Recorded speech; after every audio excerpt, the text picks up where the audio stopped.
Welcome to Revelations, the place where we speak truth to power. I'm Cole Johnson, and I'm so glad you're able to join us. Well, my next guest, how can I put it? He's like Little Wayne. He's that real G that moves in silence, like lasagna. His sports knowledge is rich, his pen is plentiful, and his heart is golden. Ladies and gentlemen, Nashville voice columnist, pro players, insiders reporter, the owner of the Sports Awakening, and the host of Touring the AFC South, my buddy, my friend, Mike Patton. And this is his revelation.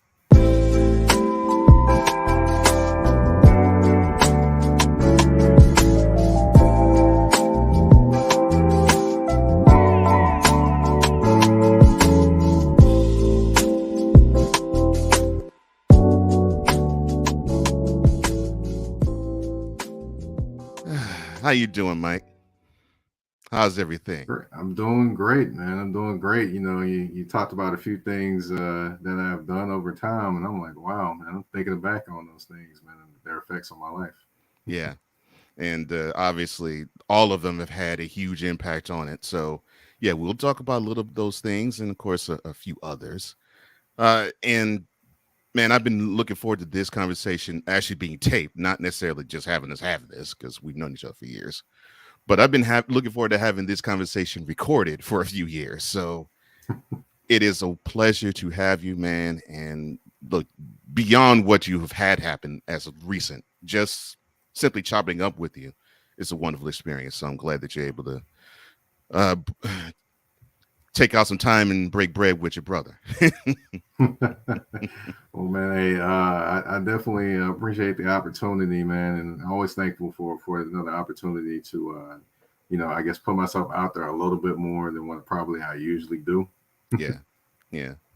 Well, I think you might put yourself out just a wee bit further here. So what we're going to do is, for those who don't know this wonderful gentleman here, I think it's time for us to open the way.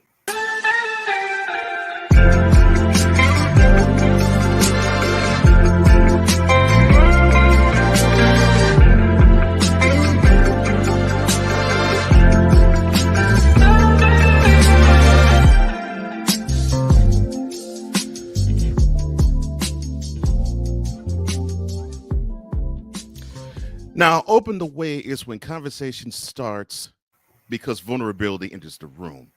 And so I have to ask this question to you. Out of all the things that I could ask you, this is one that is highest among it all. You are what is called a unicorn. And what do I mean by that? Well, I moved to Nashville a few years ago, so I'm a transplant.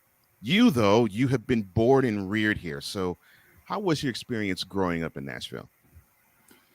Honestly, I enjoyed it. I started out, of course. My parents both moved from North Nashville out here to Antioch when I was, before I was born. And then, of course, when I was born, we moved to the house I grew up in.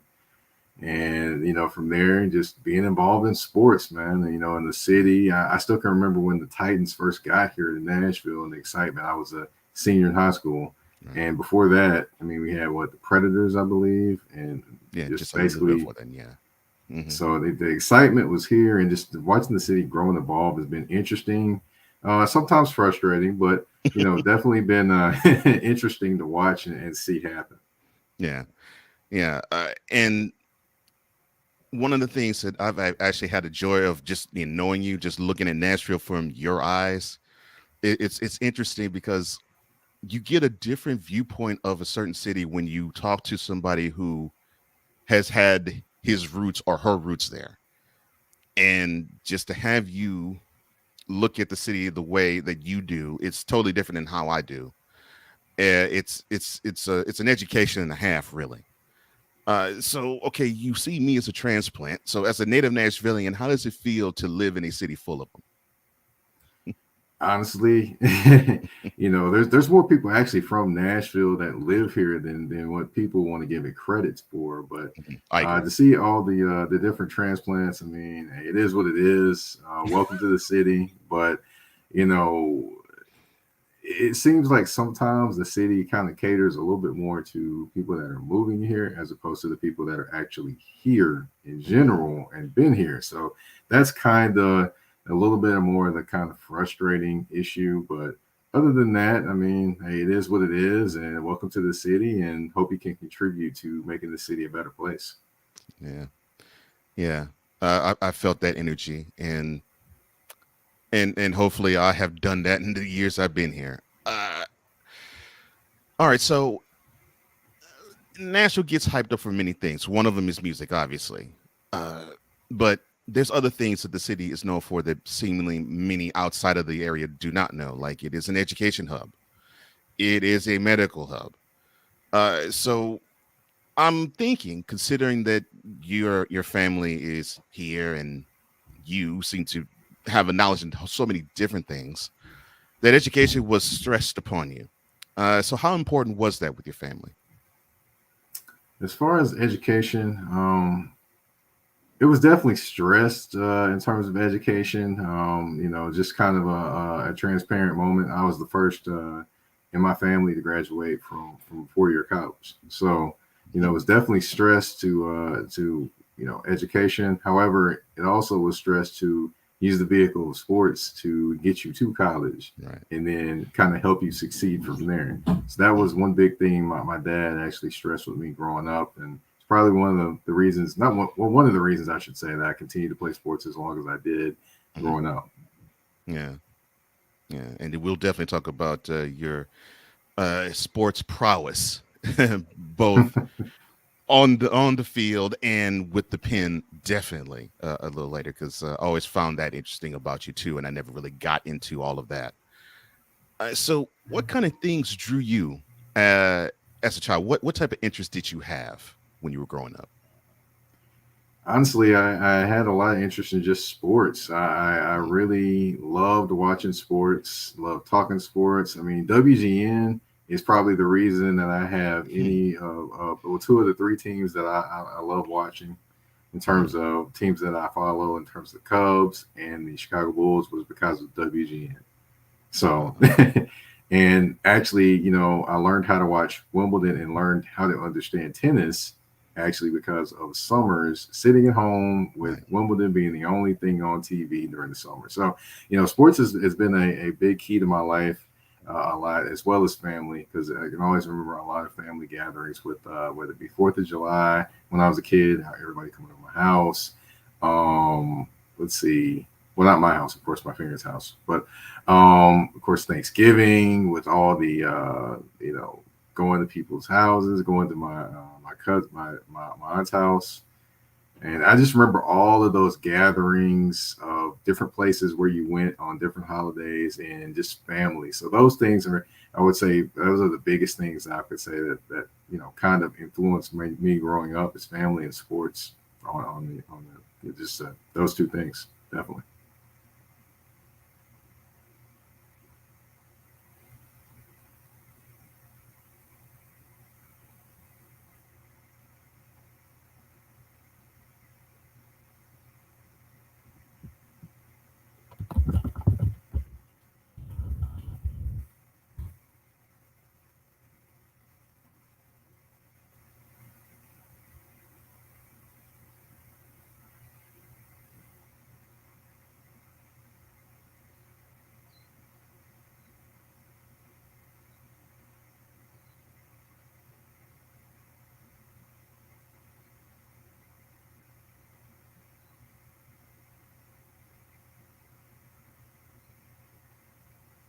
Sorry about that.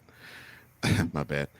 All right. So, all right, you are a native Nashvilleian. Now, I've been here for years, and say that I'm just moving in as a transplant. So, if you were to pass along to me one place that I need to visit that it's not really popularized, and you say that's the place you need to go, what place would that be? Wow. Let's see. Um, I would say Buchanan Street. I'll tell you why. And that's in Okay. North Nashville, 37208. I know plenty of people will say, why do I need to go to Buchanan Street? And of course, nationwide, people will say, okay, that's a dangerous place to go because Right. the stigma of 37208 and one of being one of the most incarcerated zip codes in America, apparently. But I don't think of it that way. I Right. think of it as you've got Slim and Huskies there, which is basically a pizza place that's owned by three black men that actually went to Tennessee State or that are from Nashville. Across the street, you have Willie B's, and then you got a little bit down the way, you've got Minerva, which is a kind of a speakeasy.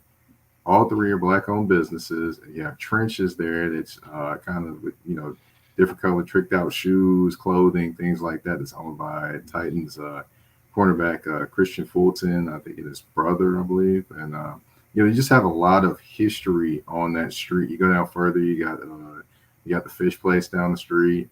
I mean, you got a vegetarian restaurant there that's black owned. It's just to me, it kind of embodies the spirit of Black Nashville to me. So that's where I would say would be the first place I would direct somebody to go. Hmm. Yeah, and that is, and I'm glad you touched on it. That's seemingly, I wouldn't want to say secret. It almost seems like it's a forgotten thing.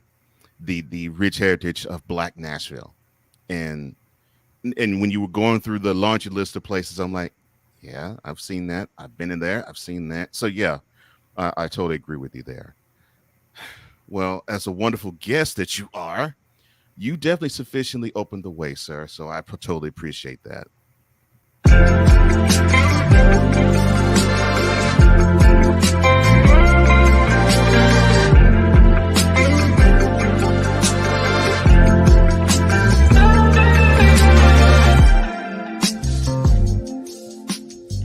Writer and entrepreneur. I love saying that about you. Mike Patton joins us on Revelations, and he sufficiently opened the way for us, being the wonderful, hospitable guest he is.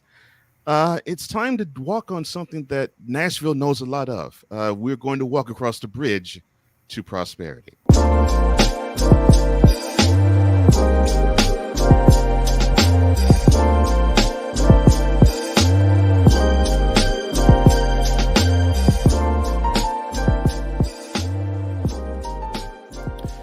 Now, this is where we link childhood lessons to adult application. And you, sir, are a football fan. I know you're a sports fan in general, but you're a football fan in particular. Uh, we talked about the Titans in the last segment, so that's the nearest NFL team in our area. However, that is not the team you root for. So, what is the team that you call the one where you, well, sports wise, live and die on their success, and why did you get drawn to them? Well, I'll kind of say ahead of time, I do support the Titans. I hope they do well. And I do root for them, of course, and they're not playing my favorite team. Right. With that being said, my favorite team actually is the 49ers. The San Francisco 49ers are my favorite team growing up. The reason why is because of one Jerry Rice. I wanted to be him when I was a kid. I wanted to catch passes like him and run away from defensive backs and things like that. Unfortunately, growing up, I figured out, hey, I can't catch the ball like that. I can't break away from people like that. And I actually was a running back as a kid. And as I got older, became more of a defensive player in terms of defensive back and a safety. So kind of didn't work out the way I wanted, but that's the team I went with. That's the team I identified with, and I've literally been a fan since I was a kid. And now, no offense to the Titans, I love the Titans. Hope they do well. Root for them because when they do well, the city is also buzzing as well. But Right. 49ers have been my team since I was a kid, and I wasn't going to leave just like that just because the Titans got him. Oh, wow. Okay, so it was Jerry Rice. All right. Of course, I knew it was the 49ers. I just did not know why. I was like, okay, what was the connection? Jerry Rice. And then I know, and you led me into my next question. Now, along with being a fan of the sport, you also played it. Uh, and you actually touched on the position you played. Because when I learned that you actually played the sport, I learned that you were a safety. So Uh, you also mentioned running back. So how long were you a running back, and how long were you a safety? Well, the running back days didn't last very long. The running back days were when I was a kid, all the way till maybe middle school. Middle school, I was a running back, and then when I got to high school, of course, wide receiver, defensive back, and when I broke into actually the starting lineup in high school, that's when I I kind of primarily became a defensive back and really never touched offense again. Oh man. So you just got thrown onto the defense. Okay, all right. Uh, uh, now I've heard you talk about that side of the ball, and how you could break certain things down, especially of course from the secondary positions.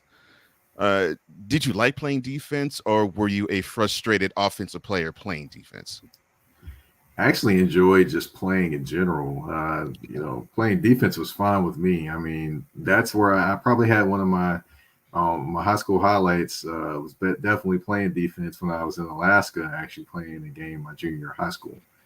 We actually flew to play the state champion up there, and I picked off a pass and ran it back 50 yards. So that was probably my best highlight in terms of an interception ran back for a touchdown. But I just enjoyed playing defensive back. It didn't matter to me whether it was offense, defense, whatever. As long as I was out there to help the team win, and then be able to contribute and have fun, it didn't matter where I wanted to be. I wasn't a frustrated offensive player playing defense. Not at all. Not in the least. Good. I didn't think you were, because the way you talk about the sport, especially on defense, it's like no, he talks about it like he actually liked playing the position he played, and so it's cool when you see somebody who actually liked being a defender, because I've actually talked to people who were either cornerbacks or linebackers, and they'd say, "Doggone it, man, I was a running back or I was a tight end, but I simply didn't have hands." So yeah, or I was a running back, but I couldn't diagnose what hole to go through and read the gaps that I need to go to hit them. It's funny to hear that type of perspective, but it's also good to hear the other perspective like yours. All right, so talk to me about the juggernaut that is the Brentwood Academy. Okay. Well, when I went there, there was I mean, it was definitely hard. Hmm. Coming from where I came from, you playing at Una Bears, which that's where I played growing up. A lot Hmm. of different people came out of there, like a Jalen Ramsey, Right, a King Dunlap, right, Quentin Patton, my cousin. right. So a lot of different people have come out of there. So I ended up going to Brentwood Academy, and I started actually in sixth grade out there. Um, Seventh grade and eighth grade, I actually was playing, and then my eighth grade year, of course, started one of the running back positions. Then, of course, got to high school. In high school, I'm looking around. This team's the number three team in the nation, and finished the season number three team in the nation. And I'm Right, practicing against these guys every day. right, So you can't help but get better playing against that type of competition. Now I could right, have went somewhere else. Now for those that aren't aware, Brentwood Academy is a private school here in the Tennessee area. But basically, I could have went somewhere else. I could have went to public school, and I probably would have started probably from freshman to sophomore year on. But I went out there and I was challenged a lot more. And with being challenged a lot more, it allowed me to grow and to learn. Hey, you got to work for this. You got to definitely work for what you want out here, and it's nothing's going to be given to you. And of course, eventually, junior year, it happened. I got into the starting lineup and definitely did all that I could to stay in that starting lineup as well. It wasn't going to be I just right, stay there and nothing happens. No. right. Yeah, because that was one of the first things I noticed when I moved here. It's like, oh, this Brentwood Academy, they just spit out pros. Okay, so this is a serious high school program here. Okay, okay, Well, they gotcha. used to. They used to. And I would Yeah, say that in the last few years, what's and true? nah. But yeah. Fun fact for anyone that's looking at today's NFL, Derek Barnett. and Jalen Ramsey. They both actually were high school teammates. Jalen was Right. a year ahead of Derek Barnett, but Hmm. yeah, Jalen Ramsey, the guy that plays for the star corner that plays for the Los Angeles Rams. Yes, he went to my high school. Right. Derek Barnett, he went to Brentwood Academy. Yes, so Hmm. there you go. Okay. All right. Now, earlier you mentioned that your father stressed to you sports being the gateway to the education path to go to college. So you moved to Martin, Tennessee. Now, why is that significant? That is the place where I grew up in terms of from a boy to a man, Right. because I was 2.5, 3 hours away from my parents going to college playing college football. Hmm. So I will tell anyone that knows me that that UT Martin wasn't necessarily my first choice of where I wanted to go to school. Okay. I did want to go to Tennessee State University. Just Yes. however, things didn't necessarily work out that way. I won't kind of get into that story, but it Mhm. just didn't work out the way I wanted it to. I did want to go there first. However, it worked out the way it was supposed to, with me going to UT Martin and just developing into who I was now, because I think I needed to go away from my family to develop into uh, the next the next level of who I'm going to be. Hmm. Okay. All right. All right. So you said that you, and I understand this lesson, uh, that University of Tennessee Martin took you from a boy to a man. Uh, what things about you as a developing man did you learn while you were there? Well, learned a lot of different things. Learned to not. The funniest thing I probably would say is I learned not to, ever dismiss the value of having a mom that actually washes clothes at your house. Because I definitely was doing that, and I didn't know what I was doing my freshman year, and I'm like, what do I do with this, and this? So I'm calling home, and of course the laundry room is in the basement, so you have to go upstairs, talk on the phone, then go back downstairs, and then come back up. So I'm basically running up the stairs, up and down the stairs, Oh trying to no. figure out how to wash my clothes. Then of course how to handle money, how to stretch money to figure out, hey, I'm going to eat Mhm. this day, this day, this day, and this day. This was during the summertime, trying to figure those parts out for the most Ooh, part, because you had the cafeteria right. during the year, but summertime, if you're going to summer school, no, you gotta figure out how you're gonna get money. One, secondly, you got to figure out how you're going to stretch that money, and then of course, learning how to cook, learning some semblance of how to cook, I should say. Right. I'm not the greatest cook in the world, but learning some semblance of how to cook, directions, all those different things. I mean, some directions, of course, some stuff you knew growing up as a kid, Right. but just it kind of took it to another level in terms of decision making and all those different things and what you're going to stand for and what you're not going to stand for. That was all those things kind of started developing when I was in college. Yeah. All right. Okay. All right. And now you mentioned, like I said earlier, you mentioned that your father wanted sports to be the education pathway. How long did you play as a safety at the University of Tennessee, Martin? Now, just to give you a little background, I actually was recruited and they brought me in as a cornerback. So So it wasn't a safety. I ended Okay. up Interesting. ended up getting I ended up getting switched over to play safety. When I played free safety some, strong safety some. So came in as a cornerback, played free safety, strong safety some, and you know majority of my contributions, I would say, to the football team was more special teams than anything. But Gotcha. I definitely enjoyed it. But that pathway there, I can never forget. Graduating up there, and I did play college football all my 4 years. So, by the way, but you know, definitely was a learning experience. A lot of tough times in terms of fighting through times where you thought you were tired, but you may not have been as tired as you thought you were, and you found ways to push more. And like I still take some of those lessons from playing college football and thinking I'm going to pass out. Give me an example. We had a thing called county fair.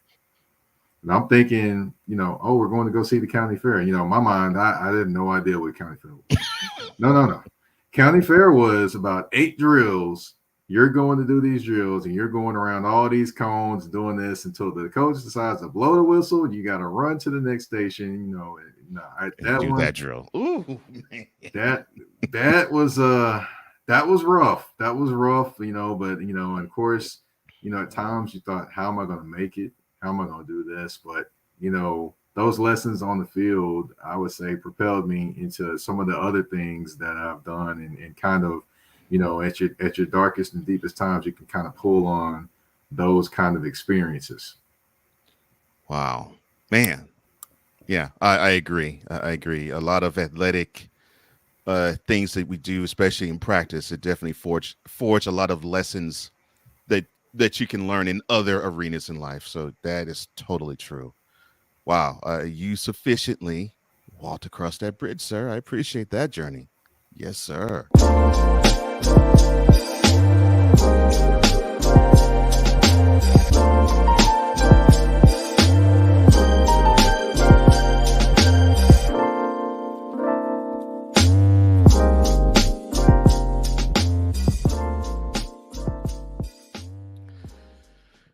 Uh, writer, and we haven't talked about the writer part yet. We are going to talk about that soon. Obviously, former football player and entrepreneur and talking head. Yeah, my Patton joins me on Revelations, and this is my brother. We're just having fun as brothers do. You have sufficiently opened the way. You walked across that bridge. Now it is time to dive behind the purpose.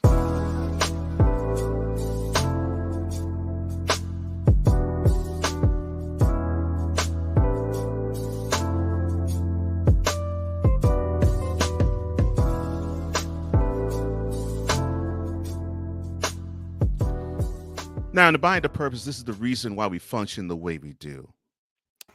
So, you have talked endlessly about your love of sports, football in particular, but I knew you as a prolific writer. I think that's the best word I can use. Uh, when did you know that you were going to be a writer? Honestly, I never thought I'd ever be a writer. I actually hated writing growing up. Hated it. Did not ever want to do it. Almost flunked my senior year of high school because of it. Oh my So, gosh.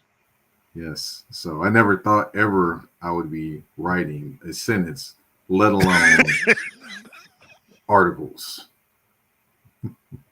Oh my gosh. Sentences. That is hilarious, man. All right. So, all right, when did you come to this I guess come to Jesus-ish moment that yeah, I think I'm gonna make a pretty good buck with this.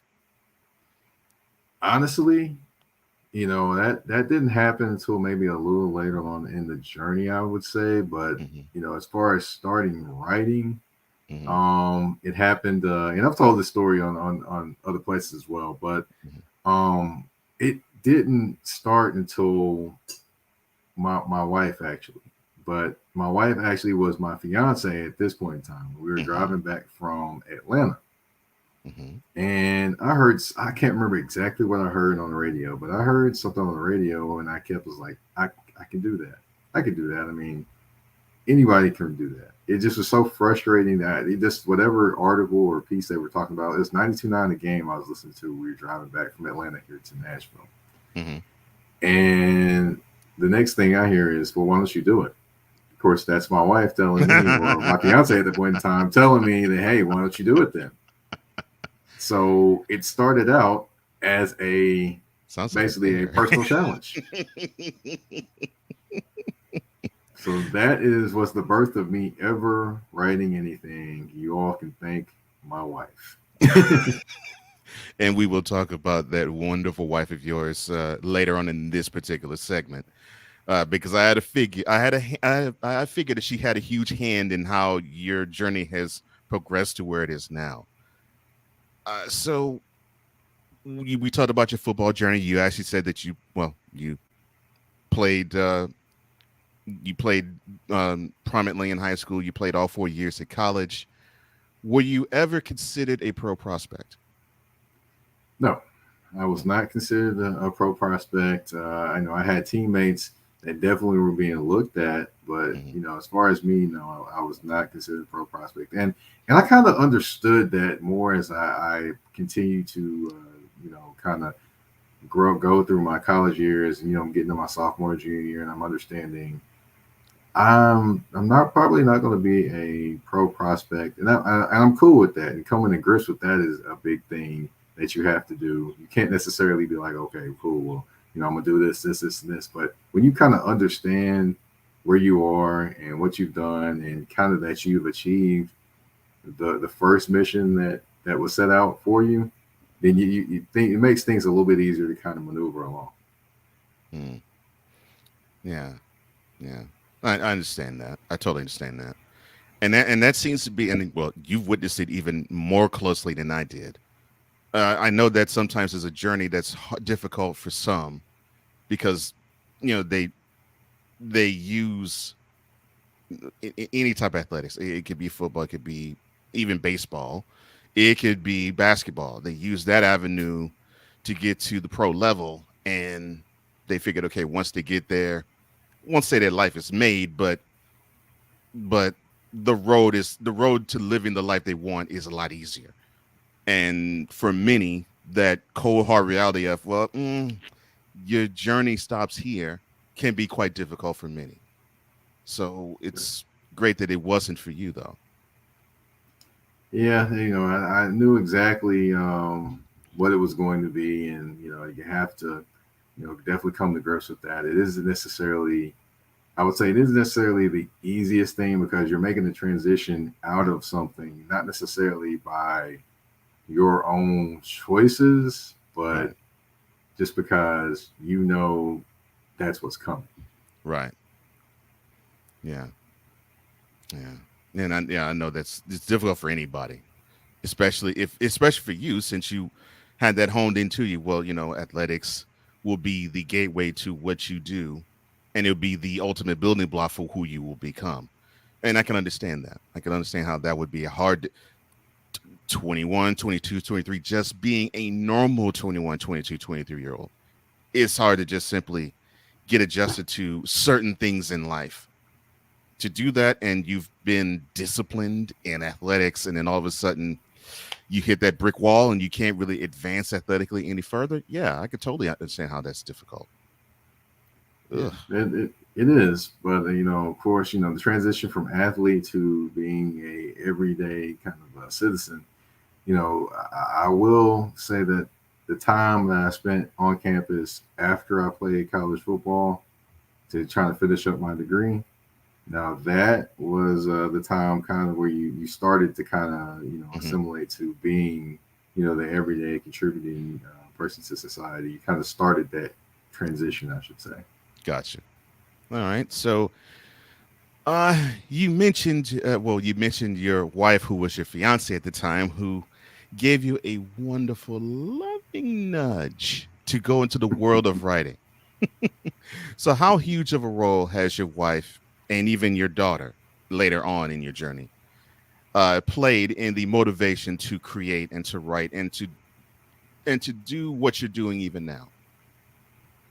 Honestly, I would say probably in the writing part, as I got started, it was kind of all me at that point. As I got kind of into it and motivated, and because the stories just kind of took over, and I'd be thinking of them like every day, and like how can I get this out, and Hmm. they be coming two, three, four stories a day, and I'm like, okay, how am I going to get this out? How am I going to do this, and scheduling it, all those type of things.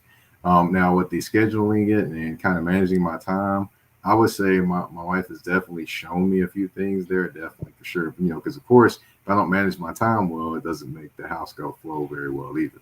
So, Yeah. that's where that's where I kind of, figured a few things out, and and still, of course, to this day, still working to figure things out.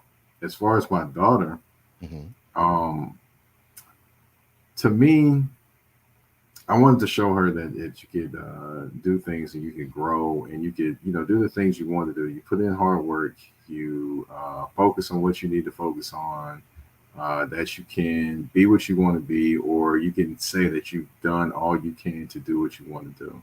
And that's what I wanted to show her and be an example of. And also with the people that I bring on, I particularly do bring on a lot of black Mhm. women on my show. Yeah, And the particular reason I do that is because one, I want to lift up black women. of course. And because black women in sports, there's a lot of dope black women out there that are doing great Cold, things, great cold. things. Ooh, cold. Yep. Yes. And I wanted to, celebrate them and put them out there and it'd be like, hey, they're holding their own out here. Mm-hmm. They, I don't know why you're down and then talking about they don't need to be talking sports because they can talk it better than a lot of fellas out here. So, Say that again. Yes. so that's Oh. where I wanted to show her that, definitely give her examples as well of people like she may not see it now or even Mm-hmm. understand what I'm doing or what I'm showing, Mm-hmm. but maybe when she's older, maybe she can see some of these things, see some of these videos, and then understand these different images or people that you could potentially be, or Right. you could potentially look up to, or be, Mm-hmm. use as mentors or anything of that nature. So that's a lot of the motivation there as well. Yeah. I figured it was that type of motivation because how you move, it isn't a, well, this is what I feel like doing only. I sort of had that feeling that you had an eye toward, all right, these are some things, these are some checks I want to put in the box, but I also want to show that, there's some other examples out there where the future, starting with your daughter, can see, well, yeah, if you choose to be this, you can be. Here's a wonderful example and a blueprint right here. Yeah, totally understand that. So, did you entertain any other genre in writing besides sports? Well, I still entertain it now. Actually, to be honest, I actually do write some non-sports stories. I have written some for Right, the Nashville Voice and for the right. Tennessee Tribune as well. Hmm. On business owners or people that are creating their own ways as well. I've definitely done that. And also I do some creative writing as well. I have That's right. some short story series I have done. I've done probably about five, six of them that I've done. You literally about maybe 10 pieces apart in terms of like 10 chapters on all of them. And that was something I would say that I started and definitely do a little bit of poetry as well. So I can write a lot of different things, not just necessarily the sports, but the main thing that a lot of people know me for is sports, I will say. But Right. I kind of call it, the poetry and the short stories and those things. I kind of call that the alter ego. That's J. Michael. That's right. No, that's not Mike. Oh well, let me introduce you correctly. I'm sorry. Give it up for J. Michael. Just joke. I'm joking, man.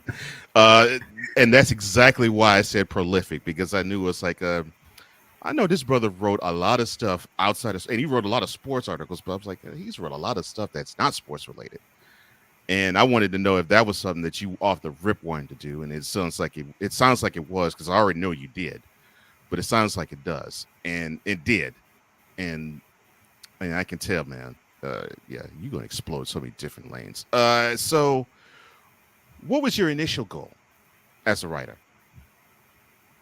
Honestly, my initial goal was, hey, I'm gonna write and I'm gonna get somewhere big and famous and I'm gonna be able to write for a living. That was my initial goal. Then of course I picked up podcasting and Mm-hmm. those different things too. So Mm-hmm.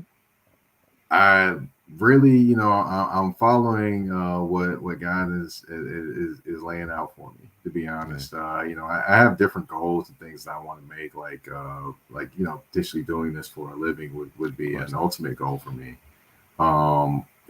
But of course, doing what I do during the day and doing the writing is something that I definitely balance and want to, of course, keep going.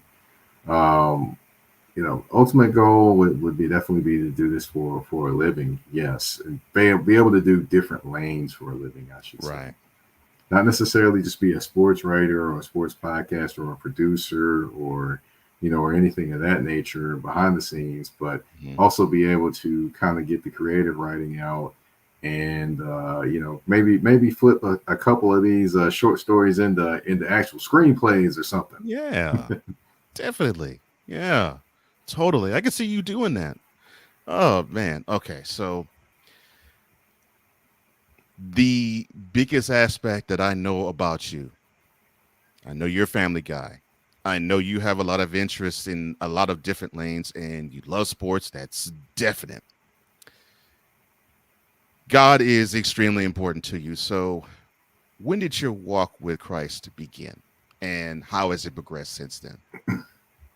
Well, I will say that my walk actually, I mean, like anybody, it's not going to be the straightest of paths. It's going to Mhm. go all over the Exactly. place. That's just part Exactly. of it. Right, sir.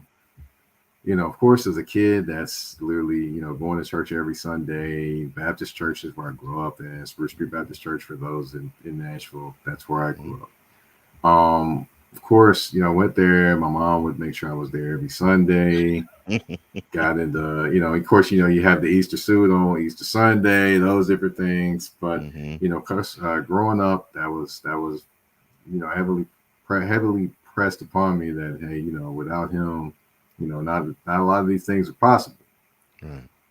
Went to college, didn't really go to church a ton in college, so kind of lost a little bit of the going to church and understanding of why you need to go to church, or why Mhm. why I felt I needed to go to church, I should say, because Right. of course everyone feels a different way about how their walk is, and I'm not judging anybody else's walk. Exactly. But in college, I literally was Sunday was sleep day, basically. So I never really went to church, never really got involved. I did for a second, I'll say I did, but other than that, never really went to church very much. Came back home, took a little while to get back into it. Didn't really get back into it quite like I really probably should have. And then, of course, I meet my wife. Of course, we start going. She started inviting me to go to church because I knew God was very important to her. Right. So she'd invite me to go to church. And one Sunday turned to 2 Sundays, turned to 3 Sundays, 4 Sundays, whatever. Of course, we get engaged, and I actually ended up joining the church that she was actually a member of. And, you know, I kind of would say that he's grown more important in my life as I've known her, one, and then as I've known him, and then as I've grown as a man and a human being. He's definitely become more important and a little bit more of a center. And I've got a little bit more understanding that without him, not a lot of things are possible. Mm. Yeah. Well, here at this show, we share the exact same philosophy. Yeah, God is the center of it all and is the reason for it all. So, yeah, I totally understand that. I totally agree with that. And you were 100% correct. Everybody's journey and walk with Christ is not a straight line. Never has been, and it never will be. You were 100% correct there. And yeah, me in my early college days, yeah, you, you convicted me on that because I was being too. Well, you can't get a bigger purpose than that. So thank you for taking us behind your purpose, sir.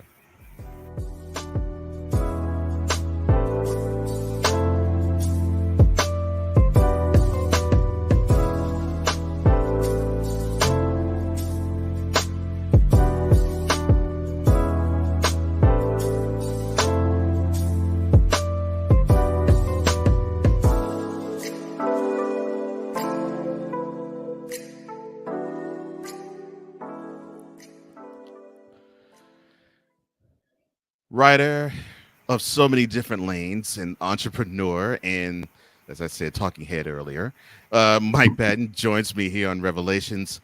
He has opened the way. He's walked across that bridge. He has given the reasons as to why he does what he does. Now, though, it is time to bring all of that to light.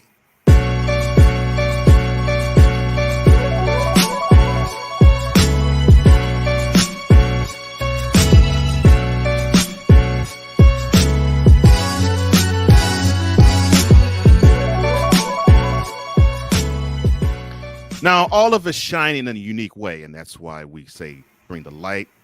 And if I were to mention the letters NABJ or National Association of Black Journalists, what comes to mind?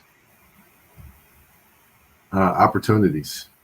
Um, one thing that I never really knew about NABJ when I started writing. Mhm. No one ever really talked to me about it, but one particular man, he definitely mentioned it to me. And Gitan Ward, rest in peace, Gitan, definitely was a person that kept talking to me about it. He actually went to the same church I did Oh wow. when I joined the church that my wife went to. Um, he would talk to me about it, and I would hear him, but I really wouldn't kind of take it super seriously. But eventually one day I was like, okay, cool. Well, I need to go to a meeting. So I went to a meeting, and it just opened my eyes to the different people that are in Nashville doing different things, the different black media Hmm. here, and to me, I was like, okay, at that point, I was like, okay, yeah, I need to join because I can learn some things and grow here, and then maybe be a part of helping someone else grow or helping someone else's journey as well. So that's opportunity to grow within the business, but opportunity to grow as a human being and help someone else as well.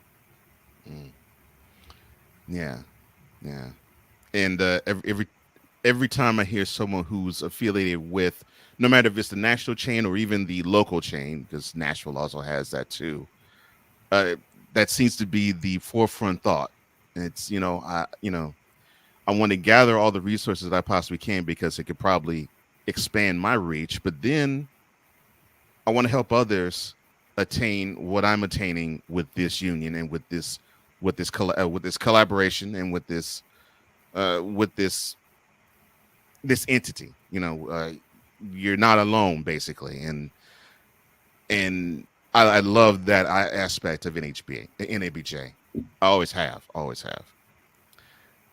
So you started the Sports Awakening in 2016. Hmm. Okay, what was the original vision and how has it expanded since then? But I will tell you, as far as Sports Awakening, there's probably going to be a change happening there too pretty soon. But Mhm. because it hasn't been as active because I've also been doing a lot of freelance journalism and Right, things like that. But right. definitely a change is probably coming there. But um, Sports Awakening was originally not Sports Awakening. What it originally was the Everyday Man Sports Blog. That was the first thing I ever started writing. Now I Hmm. wrote that, and I would write like 250 word pieces, which I when I first started. So I really didn't, know about expanding your length and kind of Hmm. filling in with more different things. And I was more of an opinion guy.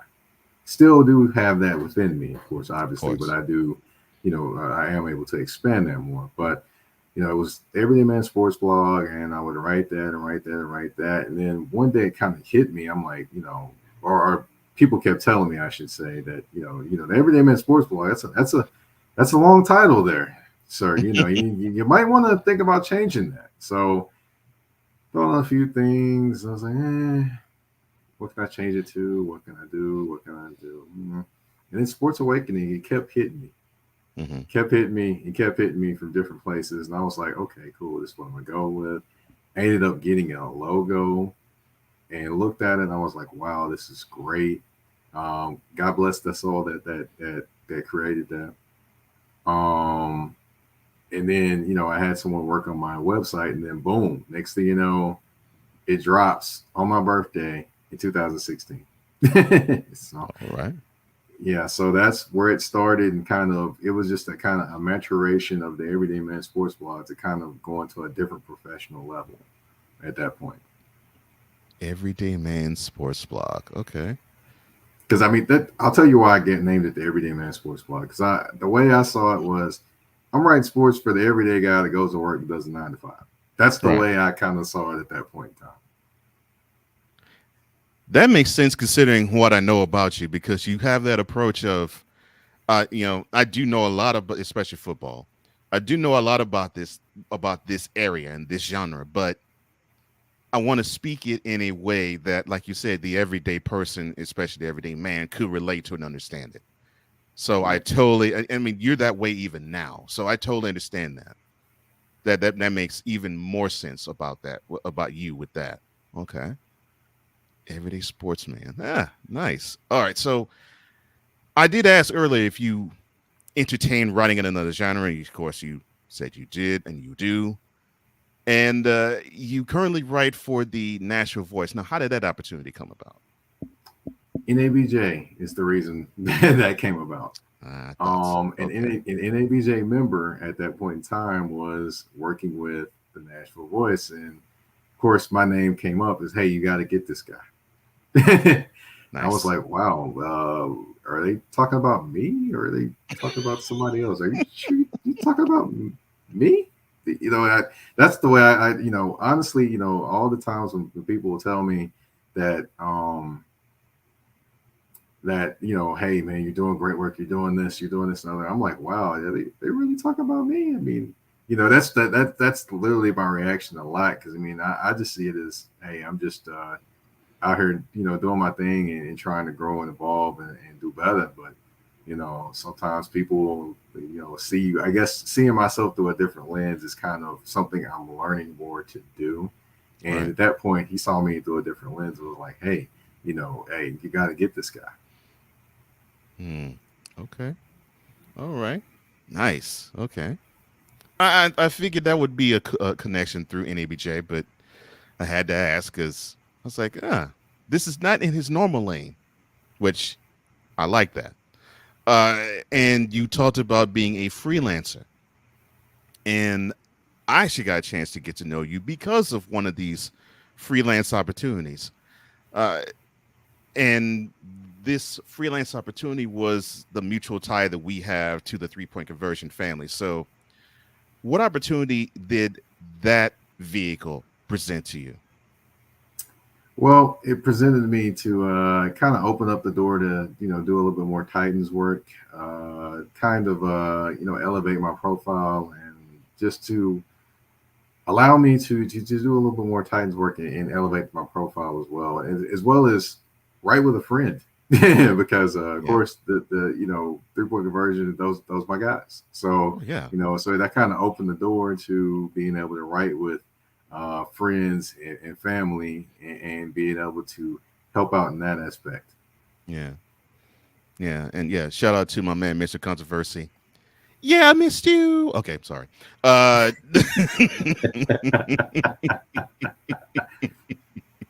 Now, another one of the friends, it's another mutual friend of ours. You have written with her, you've done coverage with her, especially in a most recent Super Bowl. And she has been a guest on your show, and so have I. So, what made you want to literally tour the AFC South? Honestly, looking at, you know, I kind of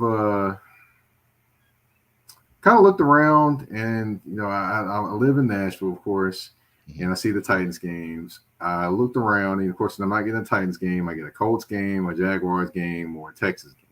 So I'm Right, seeing all these teams anyway, and I'm right. here, and I'm like, okay, nobody's really tapped into this market. So why not create a show? Why not talk about the AFC South and bring the AFC South to people across the nation, as opposed to just trying to let them hear about it in media? Why not let me bring it? Why not let me talk about it? Why not let me be the voice for it and represent it in that way, and talk about it, and kind of give people the inside of that division, as opposed to the fluffy layer that some people may see. Mm, yeah, totally agree. Totally agree. Considering that I am a fan of one of those teams in the AFC South, I totally understand that. And you earlier talked about the purpose of why you have some of your guests. Karita Parks is one example. Tarika Foster Brasby is another. What have you discovered in finding these jewels with women who could probably talk any average guy under the table with the sports knowledge that they carry? Well, I didn't discover anything necessarily that I didn't already know, that there are some brilliant black women out here talking Yes. sports. I mean, you could throw Yes. Nashina Quick, Vashti Hurt. Oh You could throw gosh. Renee Yes. Washington, Ashley Baker. I mean, the list goes on and on and Ooh. on of very talented black women that can Yes. talk sports and not only talk sports, but talk people under the table talking sports. Yes. So 100. that didn't learn anything I didn't already know. I just was kind of bringing it to the world that hey, Mm. these black women are doing their thing, and you need to recognize them and respect them. Yes, sir. 100. Yes, sir. Yes, sir. Because especially with Tarika, I remember, and I'm a huge fan of Jamel Hill and Michael Smith, and of course when they did the His and Hers podcast, I remember hearing her voice as the producer of that podcast, and I would hear her and how she would contribute to stuff, and I'm like, oh, she knows a lot about stuff. I'm like, oh Hmm. wow, okay. All right. And my thought was, man, I want to see her have her own lane. And I remember saying that as far back, I think it was like 2015. I say, man, she needs to have her own lane. And of course, now cut to now, she's starting to drive down that own lane. And geez, I mean, it, I learned more about the Colts from her than from anybody.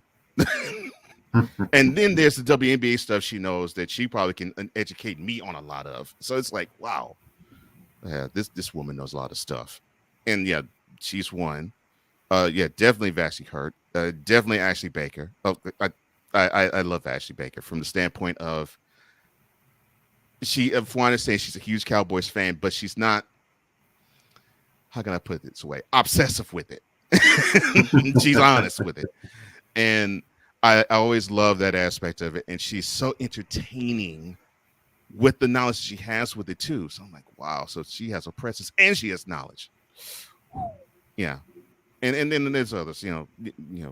It's so many, and that's why I'm so glad that you have the platform that you do, and you say, look, I know these many talented people. They just happen to be black women who know a lot about sports, probably know more than you do, and you need to know about this name. And I'm so glad that you roll out the red carpet to them because they need that. They need their time and then some. Definitely, definitely. I got a few more that I've found as well, and then also, or not, I shouldn't say found that I came across That you came across. as well that'll definitely be trying to bring on the show as well as I didn't mention Kim Y Davis, which she is walking living history Yes, in in Houston. Houston. That's right. Then you have Shalise Monza Young, Price for Yahoo. Hmm. You have, I mean, there's a lot of talented black women out there that are hands down doing Hmm. the thing, talking sports. Yeah. And why not show them the love? Why Right. not show the world that they can talk sports? And it's not a surprise. No. It's not a surprise. It shouldn't be a surprise to anybody. Mm. It really It's shouldn't. it's not to me. Especially the name you just mentioned, Kim Davis. I've been knowing her since the '90s, and yeah, that woman has forgotten a lot more about sports than most people can remember. So I know about her prowess, no question about that. Now, you being the wonderful gentleman you are, you like to shine light on others, but now looks like it's time for the light to be shown upon you. So you made an appearance on Brother from Another, Mike Holly and Michael Smith, and absolutely showed out, sir. I mean, I will say that to you, brother to brother. You showed out on that show, on that appearance. Uh, how was the experience? I'll go there.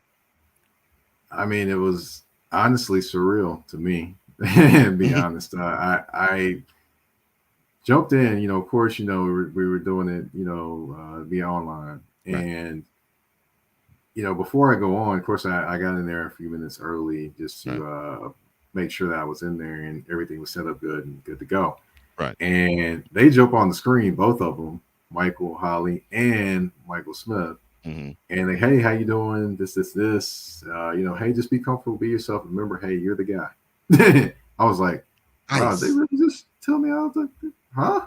But so and from there, they literally were like, hey, let's basically talked about the AFC South Hmm. and kind of gave me the floor. Which I will say I did get one thing wrong with the Trayvon Walker and And the Trayvon Walker thing, I did get wrong. I did think that they would go a different direction. However, the Jacksonville went with Trayvon Walker, and for what I hear about them, they made the right decision. Yeah. But other than that, I think I was pretty spot on with a couple different things. Maybe had the Houston uh, picks flip flopped, but I did definitely have them pick an offensive tackle and a defensive back or defensive impact player.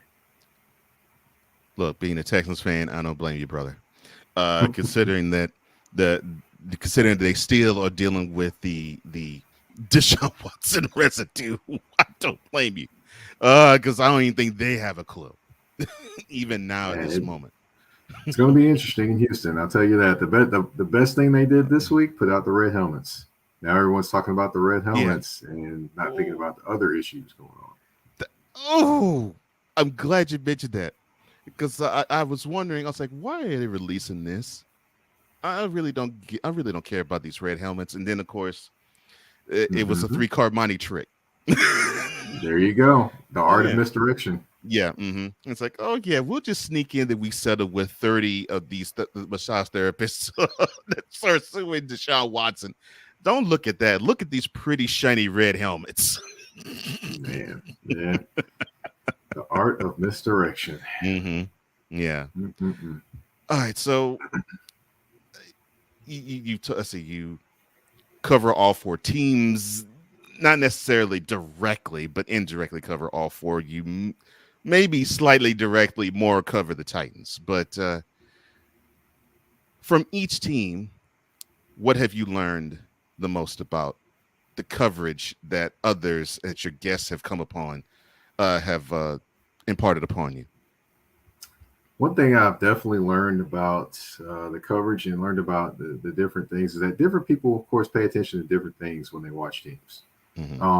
Of course, Teron Davenport, who covers the Titans, he's going to pay attention to how people break in and out of routes, who's Wonderful. where, all those different things. And he does an excellent job of bringing us into the playing field as well. You have Jake Arthur that comes on with me, and he definitely is somebody that looks at a lot of different things as well. So, I can't say necessarily that he doesn't do the same things Teron does, but I say Teron does it like next level type. Right. Not to slight Jake at all, Yeah. but Jake does a great job in terms of getting into the differences and things like that. And of course, John Reed is going to tell you how it is about Jacksonville every day and twice on Sunday. And I definitely understand what he's talking about, and he's going to give you the things he sees on the field, and he's going to give you the backstories on those things, which I think is always excellent. And as far as Houston, I mean, you got Kilmar Davis and AJ Jones that I know down there, and I they know don't him they too. both can give you great observations on different things, and who's there, who's not, those different things. But they can also tell you kind of a little bit of the backstories and things like that too. So I've learned, different people have different styles and different things they like to talk about, whether they bring you onto the field or give you the backstories going into what you see on the field. So that's what I've definitely learned a lot about the 4 different teams that are in the division. Yeah. And yeah, shout out to AJ Jones. I know him too. Wonderful guy. And yeah, he does know a lot about the Texans. Oh, man. All right. So your hometown team. Uh, how invested are you in them in terms of fandom, in terms of coverage, and in terms of perspective? Because you come at it with with the understanding of this was not an NFL team when you were in grammar school and intermediate, and they actually became an entity in the area when you were about to graduate from high school. So, uh, how deep is the interest and the uh, impact of the Titans are for you as a Nashvilleian? I would say they definitely impact Nashville, of course, with the when they're winning, Nashville's excited. When they're winning, when Tennessee State's winning, when Vanderbilt's winning in basketball, I wouldn't say necessarily football all the time, so that it's kind of been the norm here. Um, but yeah, when they're winning, it affects the city. It puts the city on edge just a little bit more in terms of like a lot of excitement around the city. As far as impacting me, I would say, it definitely impacts me because I definitely enjoy to watch good football because I'm going to see them on TV regardless, going Right. up. And I Right. love to see a good product. And, Of course. definitely they've shown a good product. And, as far as the coverage and things like that, as much coverage as they will allow me to do, I'll be there for it, Mm. whether it be practices, OTAs, anything like that, or games, I'll be there for it. I'll bring as much as I can and try to bring everyone in the field. The thing that I've always wanted to do is when I get out there and cover um, teams and bring the interviews and things like that, is I feel like I'm a representative for the everyday person going out there. And I want to be able to bring you into the field, bring you there, and kind of be like, hey, you're here with me. You may not be here with me physically, but you are here with me, being able to talk about this team and cover this team and just, think about the things that people would want to see and trying to bring those things to life as I'm out there. Mm. Yeah. And we're all the more appreciative because of that. All right. So, all of what you have done and all of what you're doing now, what is next for you? Honestly, I would love to know that, but but as far as that, just continue to grow the podcast, which I'm on. What I think episode 80 will be next week. 80 and 81 will be next week. Which you know, for those that know me, I probably false started on a podcast. I don't know how many times. So this one to make it to 80 episodes next week, that's an achievement itself. For me to make it to 10 episodes was great for me. Mm-hmm. So that in itself is something I want to continue to grow, continue to kind of evolve the podcast, continue to write and continue to grow that aspect, and maybe kind of go down a few different lanes. Of course, with producing a podcast now, for those that I've said this on social media, when you produce your own podcast, I think you need to call yourself a producer as well. Don't get Almost on certainly. there and call yourself just a I host a podcast. No, no, no, no. You're shortchanging yourself. Throw in there that you're a podcast producer and podcast host as well. You host and produce your own podcast. Don't say you just got out there and you did a podcast. No, no. But yeah, maybe going into the producer aspects potentially and kind of growing that lane as well. I mean, we'll see what happens. I definitely, don't know what the future holds because, if you say you've got a certain plan, a certain God is going to laugh at you and show you the plan he has for you. So, that's basically, I'm just kind of listen and take the lessons and continue to evolve and grow in the lane that he has provided me. Mm. Yeah, I agree with that. I totally agree with that. And thank you, sir, for bringing yourself and your plans to light.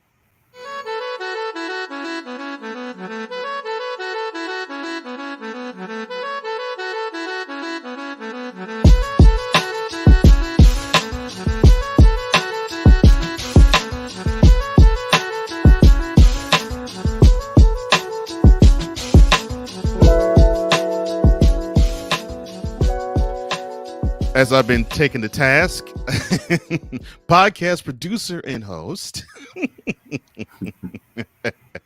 talking head and writer, prolific writer in many different genres, Mike Patton. Join me here on Revelations, and this is the time where we are plug tuning. That's right, just like De La Soul, similar thought process. And this is where I get to sit back and allow the guest to plug whatever, in this case, his heart desire. So, whatever you want the people to know where they can find you, the floor is yours. Well, first and foremost, you can find me on Twitter at Mike Patton 82. That's MikePatton 82. Of course, you can find me on doing the NABJ Sports History in Black. I do that Monday through Friday on the website there. And of course, it's if you look it up, it's Sports History in Black is the segment, and it's NABJ News and Views is the name of the site. As far as freelance work, you can catch me in the Tennessee Tribune, also the Nashville Voice, And as far as podcasting world, you can catch me producing and hosting touring the ASC South. Shows usually drop Thursday and Saturdays, and you never know what guest will pop up next. I'm going to tell you that the next guest I will probably have, a lot of people are going to know. So I'll just leave it at that. Not going to say too much about it. I'll probably let people know pretty soon, but we'll see what happens. But yeah, Yeah. you can find me on all listening platforms as well: Spotify, Apple Podcasts, let's see, iHeartRadio, Google Podcasts. I'm missing one. No, I think I got all of them. Well, I will be looking forward to that episode because I know it's going to blow everybody's minds when you do it. Well, ladies and gentlemen, this is the one, the only, the irrepressible, the incomparable Mr. Mike Patton. Thank you, sir, for joining us here. I appreciate the time and I appreciate your knowledge. Well, thank you for having me. It's always a great opportunity to, I guess talk sports and I guess talk about me a little bit, even though I probably don't do that a lot. But Well, it's always good though. I appreciate it, man.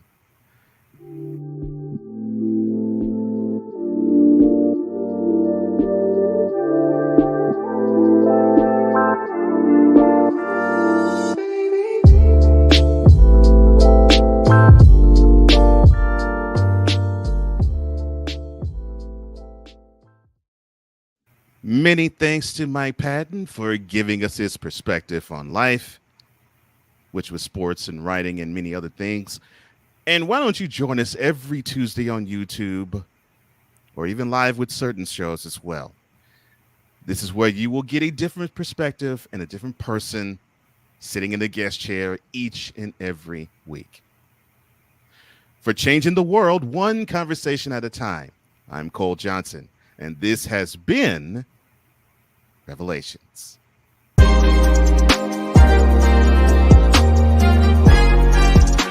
Thank you for tuning into Revelations. To download this episode, go to Acast and type Revelations. For apparel, go to Spring and type Revelations. Music by Lakey Inspired.